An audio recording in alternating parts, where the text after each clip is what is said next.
Guys, আজকে আপনাদের সাথে একটা জিনিস শেয়ার করব। তার জন্য আমি ভিডিওটা বানালাম। কিছুদিন আগে আমি যখন বৃষ্টি হচ্ছে তখন অফিস থেকে ফেরার পথে গাছতলায় একটি পাখিকে দেখতে পাই।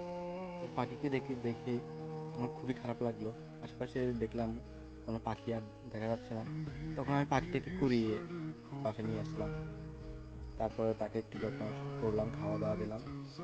এরপর থেকে 2-3 দিন পর তাকে এইভাবে লালন পালন করতে থাকলাম। করার পর থেকে দেখি যে পাখিটি পোষ নিয়ে গেলো, আমাকে ছেড়ে যেতে চায় না। ওরা আসলে আমি তো পাখি চিনি না। কয়েকজনকে জিজ্ঞেস করলাম এটা নাকি শালিক পাখি।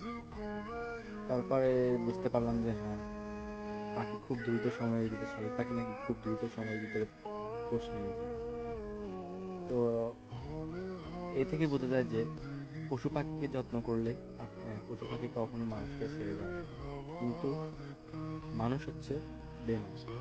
মানুষকে যতই আপনি খাওয়ান না কেন, মানুষ আপনাকে ছেড়ে চলে যাবে।